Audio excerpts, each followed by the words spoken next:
오늘 우리에게 주신 하나님 말씀은 로마서 3장입니다. 9장이 아니고 3장, 로마서 3장 19절에서 24절입니다. 신약성경 242쪽, 로마서 3장 19절입니다. 이 계시의 말씀을 봉독할 때에 살아계신 하나님의 음성을 들으실 수 있기를 바랍니다. 우리가 알거니와 무릇 율법이 말하는 바는 율법 아래 있는 자들에게 말한 것이니 이는 모든 입을 막고 온 세상으로 하나님의 심판 아래 있게 하려 함이라. 그러므로 율법의 행위로 그의 앞에 의롭다 하심을 얻을 육체가 없나니 율법으로는 죄를 깨달음이라. 이제는 율법 외에 하나님의 한 의가 나타났으니 율법과 선지자들에게 증거를 받은 것이라.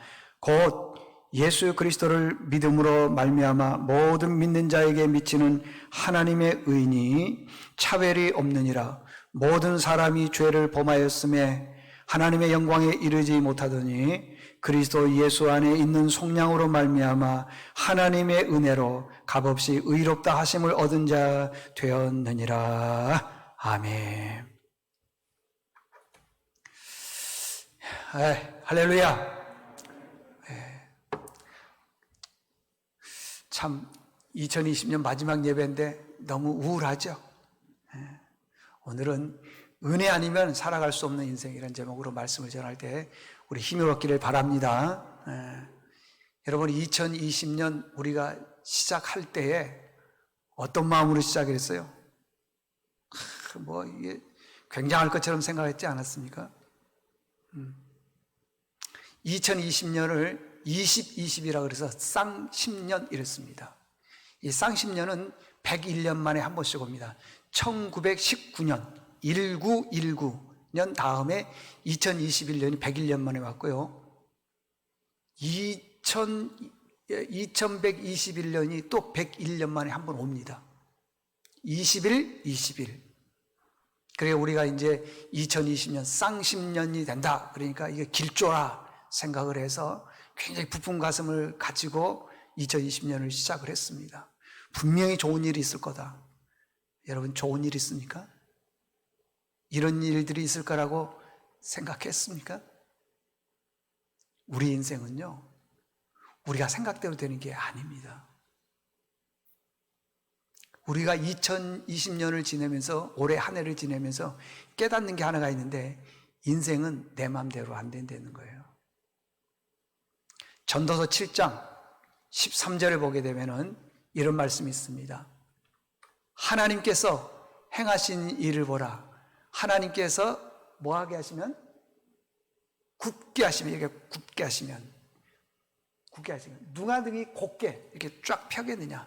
이 얘기는 무슨 말이냐 그러면 하나님께서 각각 인생들에게 길이 있다라는 거예요. 근데 하나님 살짝 구워주시면은 이 펼 못 편다는 거예요. 펼 수가 없다라는 것입니다. 이 말씀이라고 하는 것입니다.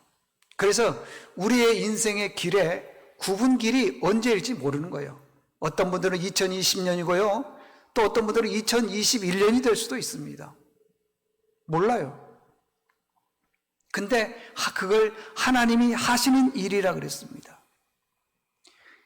예수 안 믿는 사람들은 뭐라고 얘기하냐면 고난이 오면 그걸 뭐라고 그러면 운명이라 그래요. 운명. 그렇죠?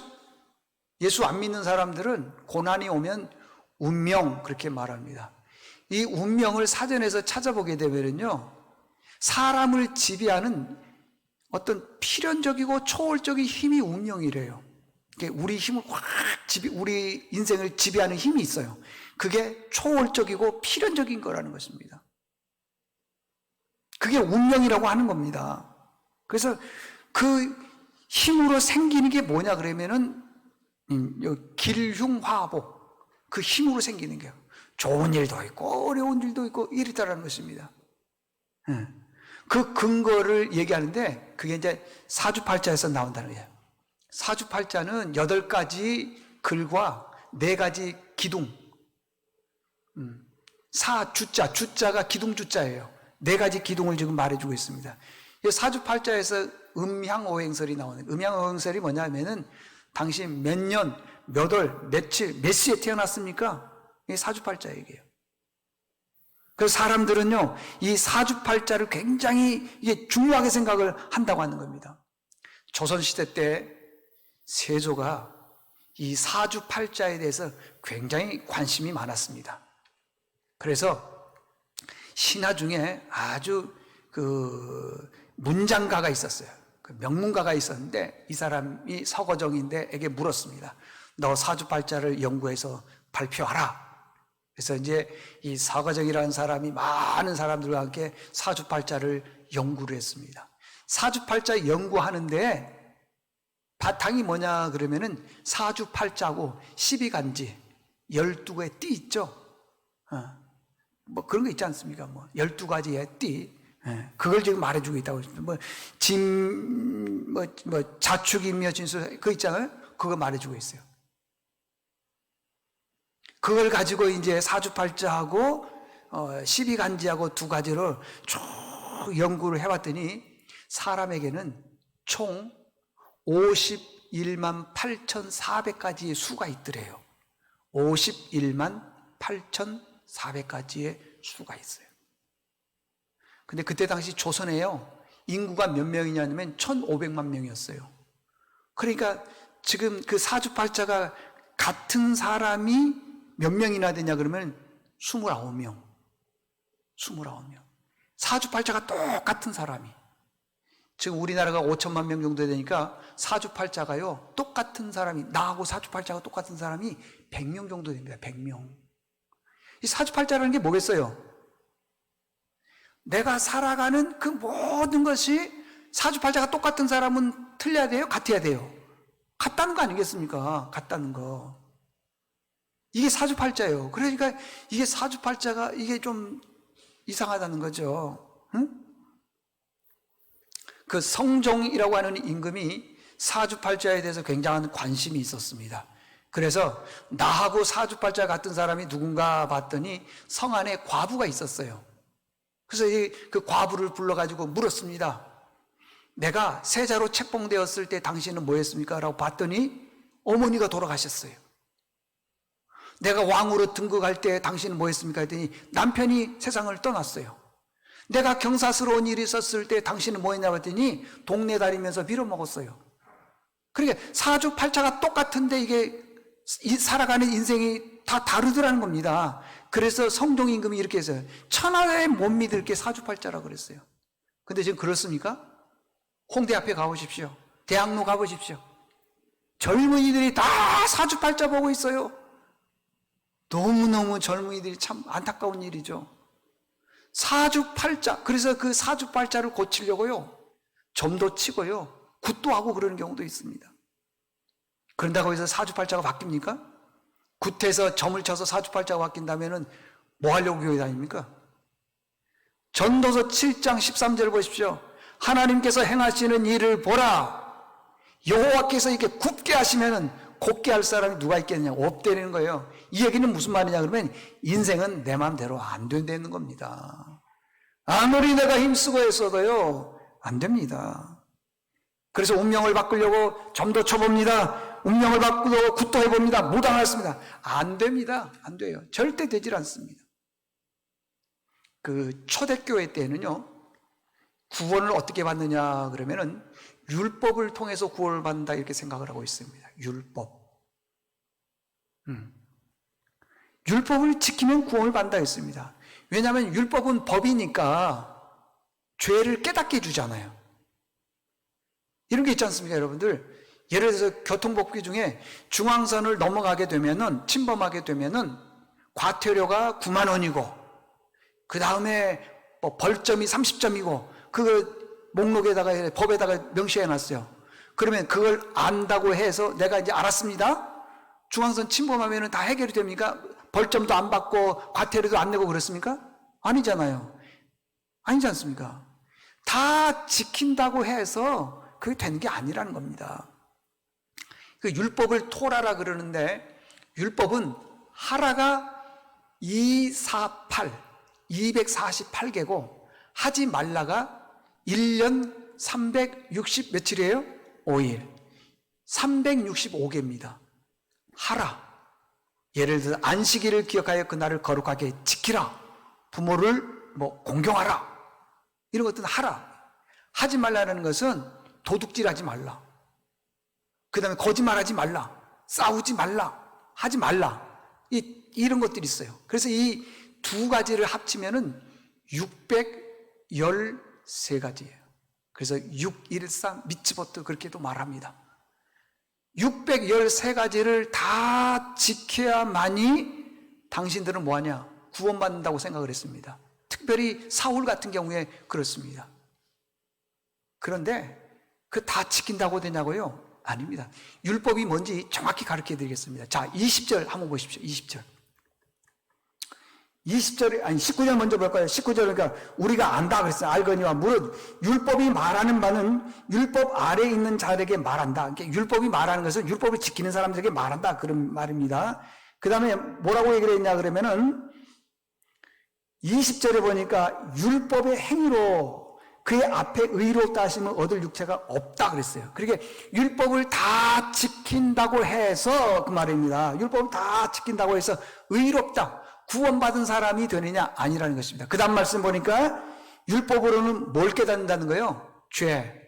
그러니까 율법은 법이니까 이러이러한 것들은 잘못되었다라고 말해주는 것밖에 없지 율법을 다 지켰다고 해서 구원받는 거 아니라는 거예요. 우리가 대한민국 국민입니다. 대한민국 그 국법을 다 알아야만이 대한민국 국민입니까? 그건 아니잖아요. 그런 거 마찬가지로 다 지켰다고 해서 구원받는 게 아니라고 하는 겁니다. 절대 그렇지 않다고 하는 것입니다.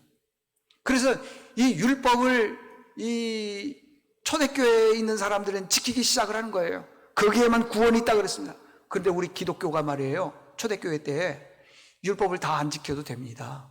예수만 믿으면 구원을 받습니다. 이렇게 얘기를 했더니 이 사울이라고 하는 사람이 기독교를 이단이라고 그랬습니다. 그래서요, 많은 기독교인들이 핍박하기 시작해서 감옥에 집어넣기도 하고, 심지어는요, 돌로 그 사람을 쳐서 죽이는데 사울이라고 하는 사람이 증인을 썼어요. 그 대표적인 사람이 이제 스데반인데 증인도 쓰고 그렇게 했다는 것입니다. 오늘도요, 이 사람은 유대교 출신이기 때문에 기독교인은 이단입니다. 왜? 율법을 지켜야지 구원받는데 예수 믿어야 구원받는다 그러니까 이단이라고 생각하고, 이제 공문서, 기독교인에 대한 이름 명단 있죠? 그 공문서를 가지고 담에색까지 가는 겁니다. 담에색에 갔더니 거기에서 대낮에 그 공문서를 가지고 기독교인을 잡으러 가다 보니까 이 대낮에 어디서 음성이 들리는 거예요. 다시 말하면 빛이 나고 쓰러지고 음성이 나기 시작하는데 이런 얘기를 해요. 사울아, 사울아, 네가 왜 나를 핍박하느냐? 그랬더니 주님 누구십니까? 라고 물었더니 나는 네가 나를 핍박하는 누구다고요? 예수다. 이 사울이 생각하기는 전혀 예수님이 없을 거라고 생각을 했어요. 자기는 율법을 지키면 구원받을 거라고 생각을 했습니다. 그런데 보니까 그 다메섹에서 예수님을 딱 만나고 보니까 기독교인들이 말하는 게 맞더라는 거예요. 그래서 성경에 보니까 그때부터는요, 그 전에는 율법을 위해서 헌신했지만은 이제는 예수 그리스도를 위해서 자기 자신을 내어놓는 것을 보게 됩니다. 그래서 어떤 사람들은요, 그 율법을 지켜야 된다 그러지만은 율법은 가르쳐주는, 죄를 깨닫게 해주는 것 외에는 구원이 없다. 그렇게 말했어요. 자, 바울은 그래서 이렇게 얘기를 합니다. 10절 한번 보십시오. 10절에 보니까 기록된 바 의인은 없나니 하나도 없다 그랬습니다. 그 다음에 보니까 깨닫는 자도 없고 하나님을 찾는 자도 없다. 뭐냐 그러면은요, 의인이 없다라고 하는 것은 구원받는 사람이 없다는 겁니다. 구원받는 사람이 없다는 것이에요. 의인이 없다는 것입니다. 의인이 없다고 하는 것은 또 다른 말로 얘기하게 되면은 자기 노력으로 구원받는 게 없다고 하는 것입니다. 어떤 사람은 자신의 힘으로 의롭게 되려고 그러는데 아닙니다. 우리는 죄인이고요, 죽어 마땅할 사람입니다. 23절에 보니까 모든 사람이 죄를 범하였음에 하나님의 영광에 이르지 못한다 그랬는데 모든 사람이 다 죄를 지었습니다. 하나님의 영광에 이르지 못한다는 것은 구원받지 못한다 그 말이에요. 그 구원받으려면 어떻게 해야 되느냐? 24절 보십시오. 24절 그러니까 그리스도 예수 안에 있는 속량이라는 게 뭐냐면 예수님만이 우리의 죄를 사해 주시는 분이다. 그러니까 예수를 믿어야지 구원을 받는다. 그 말이에요. 그러니까 지금 우리가 예수를 믿음으로 인해서 구원을 받는 거에 대해서 이걸 성경에서 뭐라고 하냐면 하나님의 은혜라는 거예요. 하나님의 은혜. 우리의 죄가 내가 노력을 해서 또 어떤 것을 지불을 해서 죄가 해결 받는 것이 아니라 예수를 뭐함으로? 믿음으로. 예수를 믿음으로 구원받는다는 겁니다. 근데 우리는 그렇게 생각을 해요. 내 노력으로 뭔가가 될 것처럼 생각하고 있는데 절대 그렇지 않다는 것입니다. 만약에 돈을 지불해서 구원을 받는다 그러면은 부자들만 구원받을 거 아니겠어요? 그렇잖아요. 예수를 믿기만 하면은 구원받는 거예요. 예수를 믿기만 하게 되면은 우리의 모든 죄가 사함을 받는 것입니다. 이것을 성경에서는 뭐라고 했냐면 24절에 보니까 하나님의 은혜다. 그렇게 말하고 있습니다. 여러분, 인생은요, 내 마음대로 안 됩니다. 참 인생은 내 마음대로 안 돼요. 내가 노력하고 힘쓰고 애쓰고 한다고 해서요, 되는 게 아니에요. 아무리 내가 힘을 써보십시오, 되는지 안 됩니다. 성경에 보면 압살롬이 있는데 왕이 되려고 많이 애썼어요. 그 아버지의 충신들이 있는데 그 아버지의 충신들을 얼마나 말을 잘했는지요, 반역자로 만들어서 자기 편으로 만들어 버렸어요. 또 어떤 사람이 그렇게 얘기를 합니다. 아버지의 후궁을 이렇게 더럽히게 되면은 너가 왕이 될 것이다 그랬어요. 그래서 그렇게 했어요. 자, 충신들 그렇게 했지요. 자기 편으로 다 만들었습니다. 그 다음에 나쁜 방법을 썼습니다. 그래서 압살롬이 왕이 됐습니까? 안 됐습니다. 여러분, 인생은요, 내 마음대로 안 되는 거예요. 하나님이 도와주셔야 되는 겁니다. 여러분들 부자 되고 싶습니까? 사업 잘 되고 싶고 아이디어가 좋고 뭐 다 잘하고 싶습니까? 해보십시오. 되는지. 절대 안 됩니다. 왜 안 되느냐? 하나님이 그걸 허락지 않으면 안 되는 거예요. 그런데 우리는 그냥 예배 한 번 드리고 자기가 계획하고 준비하고 하면 다 될 것처럼 보입니다. 안 됩니다. 그것은 하나님이 허락해야 되는 거예요. 안 됩니다, 여러분. 하나님이 도와주셔야 되는 거예요. 근데 하나님이 도와주고 하나님이 허락해야 된다, 이것을 인정하는 사람이 없어요. 또 없습니다. 근데 언제 이걸 인정하느냐 그러면 내가 실패하고 좌절하고 시기가 넘어가고 다 안 되고 그럴 때 이게 내 마음대로 안 되는구나. 그때 아마 목사님 말씀 생각나는 사람들 많을걸요. 안 됩니다, 여러분. 지금 이 코로나19로 인해서요, 여러분 들어보십시오. 어떤 교회는 7월 달부터 지금까지 예배 한 번도 안 드린 교회가 있어요. 어제 그제 성탄절인데 성탄절 예배 안 드렸어요. 주일 예배 안 드렸어요. 그런데 보세요. 그렇게 예배 안 드린 교회를 안 믿는 사람들은 좋아합니다. 교회 중직자들도요, 안 믿는 사람처럼 말하는 사람들이 많아. 꼭 의인인 것처럼 그렇게 말하는 경우가 있어요. 반대로요, 제가 어제 그제 어떤 다른 교회 권사님을 만났어요. 봤더니 그 교회는 좀 적은 교회예요. 그 교회 목사님은 그러더라는 거예요. 우리 유튜브 영상 예배 안 드립니다. 현장에 와서 예배를 드리십시오. 우리는 힘을 다해서 예배 드려야 됩니다. 손해를 보더라도 예배 드려야 됩니다. 어려움을 감수해서 예배 드려야 됩니다. 그러면은요, 안 믿는 사람들은, 그리고 또 교회 다닌 사람들 중에 몇 사람들은요, 정죄하고 난리 나는 거예요. 저는 그 뒤에 얘기했던 이 목사님의 예배를 제가 동의하지는 않습니다. 그렇지만은 세상 사람들의 말에 너무 귀를 기울인 예수 잘 믿는 중직자들은 좀 문제가 있어요. 여러분들, 우리가 이 땅에 살아나가면서요, 이렇게 어려울 때일수록 더 믿음 생활 잘해야 돼요. 예배 생활 잘해야 됩니다. 목사도 편하게 신앙생활 하고 싶죠. 응? 예배도 그냥 대충 하고 싶고 그러죠. 근데 지금 보면은 우리 교회뿐만 아니라 전체에 있는 교회들이 다 예배가 지금 흔들리고 있어요, 오늘. 제가 2부 예배 시간에도 얘기했지만은요, 하나님이 우리로 하여금 이 재난, 코로나19에 안 걸리게 해 주실 수 있어요. 그러나 다른 걸로 고난을 당할 수 있어요. 걸릴 수 있어요. 그러나 낫게도 해주시고요, 다른 길을 또 열어주실 때도 있어요. 절대 이거 위축되거나 주눅들지 말라 이 말이죠. 우리가 2020년 한 해를 마무리하면서 내가 진짜 지금까지 어떻게 행동을 해왔느냐, 믿음으로 정말 행동해 왔느냐, 아니면은 세상 사람들이 말하고 세상 미스미디어, 다시 말하면 방송, 신문 이런 것들에 의해서 내가 지금까지 쭉 살아왔느냐 한번 보면 돼요. 근데 이제 여기서 예배 드리신 분들 같은 경우에는 뭐 그런 분들이 없지만은 정말 지금 1년 가까이 교회를 못 나오신 분들이 계셔요. 충분히 이해를 합니다. 그러나 여기서 이제는 일어나야 돼요.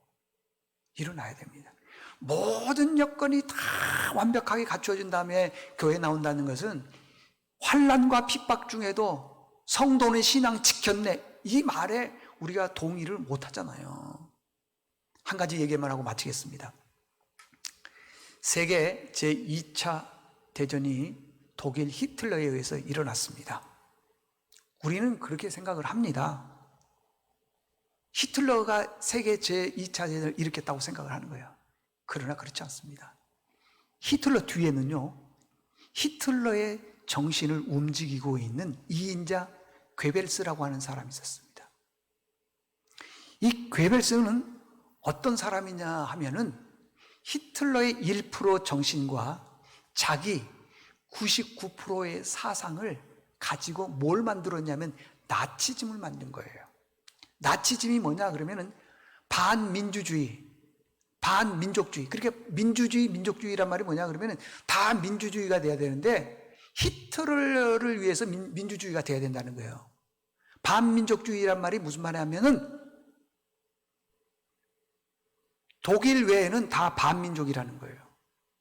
그리고 얘기하기를 아리아 인종만 우월하다, 독일인만 우월하다, 이렇게 얘기를 해서 독일의 국민성, 우수성을 갖다가 독일 국민들에게 외치기 위해서, 알리기 위해서 모든 국민들에게 라디오를 공짜로 다 나눠줬어요. 라디오를 틀기만 하면 이 사상이 나오는 거예요. 그래서 독일 국민들은요, 평생 동안 나치즘에 대한 그 라디오를 들은 거예요. 독일 국민은 위대하다, 독일인밖에 없다, 독일의 지도자는 히틀러밖에 없다, 히틀러가 우리의 신이다. 여러분, 유대인들을 왜 그렇게 히틀러가 그렇게 많이 학살을 했겠어요? 유일신 하나님밖에 없다 그러니까 히틀러가 신인데 지네들이 그러다 해가지고 많이 또 죽이는 경우도 있지를 않습니까? 이런 사상들이 때문에 그러는 거예요. 심지어는요, 이 히틀러의 사상, 나치즘의 사상을 부정하는 사람은 다 죽였어요. 자기 국민이라도 죽였다고 하는 것입니다. 어떤 사람도 용납하지를 않았습니다. 괴벨스는요, 무서운 사람입니다. 나치가 망했습니다. 망했어요. 괴벨스가 마지막에 재판석에 섰을 때 재판장에게 이런 말을 했습니다. 재판장님, 나에게 한 문장의 단어만 주십시오. 그러면 내가 모든 사람들을 다 원수로 만들어 버리겠습니다. 의심하게 만들어 버리겠습니다. 서로 의심하게 만든다는 거예요. 증오하게 만들어 버리겠어요. 미워하게 만들어 버리겠습니다. 내 사상이 옳다고 생각하게 다 만들어 버리겠다는 겁니다. 근데 이 사상이요, 괴벨스의 사상이 옳다고 하는 독일 국민들이 있는데요, 그 사상에요 충성하는 사람이 있습니다. 죽음도 두려워하지 않아요.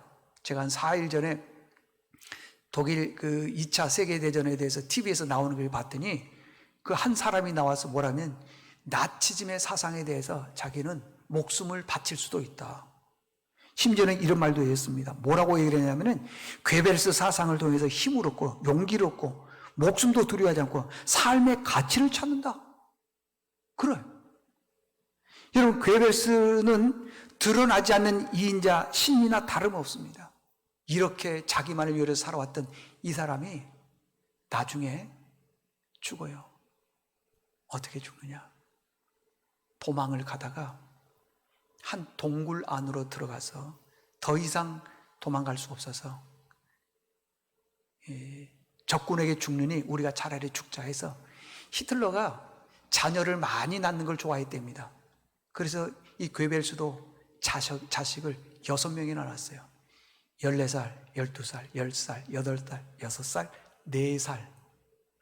이 4명의 자녀를 괴벨스가요 다 청산가리에서 독극물로 해서 죽였어요. 다 죽었어요. 그리고 자기와 자기 아내는 불에 타서 죽었어요. 자기 사상, 자기 생각, 자기 중심으로 살아갔던 그 사람들 끝이 어떻게 되느냐? 한 가족이 완전히 전멸하게 되더라는 것입니다. 그래서 인생은 내 마음대로 살지 않습니다. 하나님이 인도하신 대로 사는 것입니다. 여러분, 자, 결론입니다. 한번 보십시오. 2020년 여러분들 한번 정리해 보겠습니다. 어떻게 살았어요? 이 코로나19가 우리를 위협하니까 이게 이유가 되어서 우리는 예배 자리에서 많이 벗어났어요. 물론 정부 방침에 따라서 우리는 했습니다만은 유튜브로 영상 예배 드리는 분도 보면은 많지가 않아요. 물론 다른 교회 예배를 드렸는지는 모르지만은 그건 옳지 않죠. 많지가 않아요. 벌써 예배를 오랫동안 안 드렸다는 거예요. 예배 안 드리면요, 이 코로나가 끝나도요, 주의 전에 나와서 예배 드리기가 쉽지가 않고, 우리의 이 침체되어 있는 신앙이요, 회복이 안 돼요. 2부 예배 때하고 3부 예배 때하고 또 좀 다르네. 그래도 2부 예배 때는 막 뜨겁고 아멘 그러는데 3부는 믿음이 없는 분들만 왔나 봐. 응? 여러분들 말씀 정리하겠습니다. 이제 다시 일어나야 돼요. 잘 생각해 보십시오. 인생은 내가 계획한 대로 되는 것처럼 보이지만 그렇지 않아요. 하나님이 이끄시는 대로 우리가 가야지 우리 인생이 평안한 길이 되고요, 하나님이 기뻐하시는 길이에요. 내가 코로나에 안 걸렸지만 교회 안 나오고 여기저기 돌아다니고 그러면 하나님이 기뻐하시겠어요? 그렇지 않거든요. 그렇지만 이렇게 힘들고 어려운 중에도 하나님 전에 나와서 예배드리는 여러분들, 2021년도에 하나님이 더 큰 은혜 주실 줄로 믿습니다. 하나님의 은혜로 승리하기를 바랍니다. 하나님 아버지 감사합니다.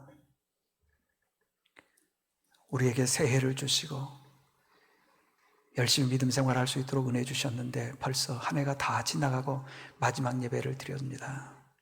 이 마지막 예배 속에 참 우리가 부끄러운 것은 이 질병으로 인해서 예배나 섬김이나 성도의 교제가 많이 부족했습니다. 어서 속히 이러한 질병들이 끝나서 옛날처럼 믿음 생활을 잘 할 수 있는 날이 오게 도와주시옵소서. 그래도 지금까지 지켜주신 것이 하나님의 은혜인 줄로 믿습니다. 그 은혜대로 아버지 2021년 저희들이 준비하는 저희들 되게 도와주시옵소서. 예수님의 이름으로 기도드리옵나이다. 아멘. 찬송가 301장 찬송하겠습니다.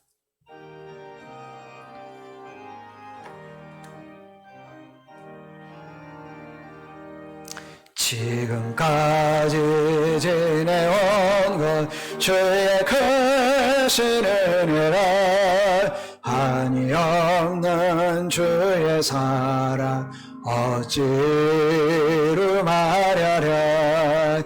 자라게나 주의 손이 항상 살펴주시고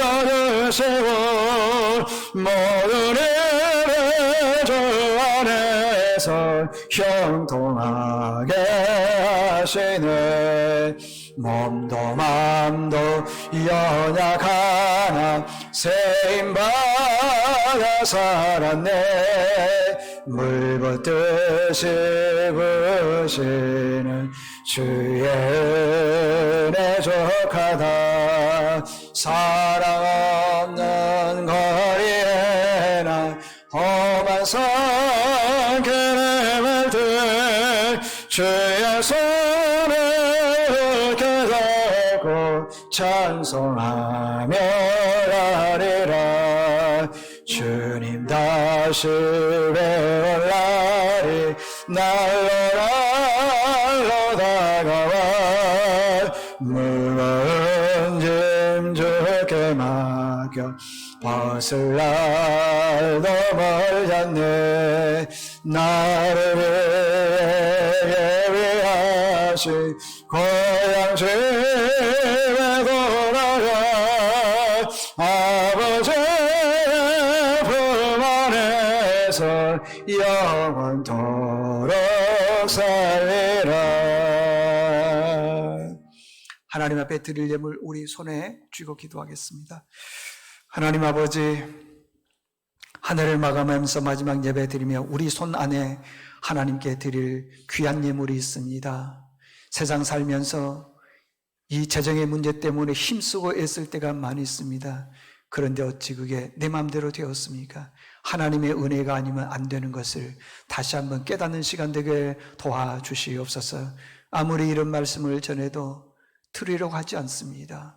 그러나 많은 고난과 역경, 세월이 흐르고 실패하고 난 다음에 그때 말씀이 들렸다면 그것처럼 안타까운 말씀이 어디 있겠습니까?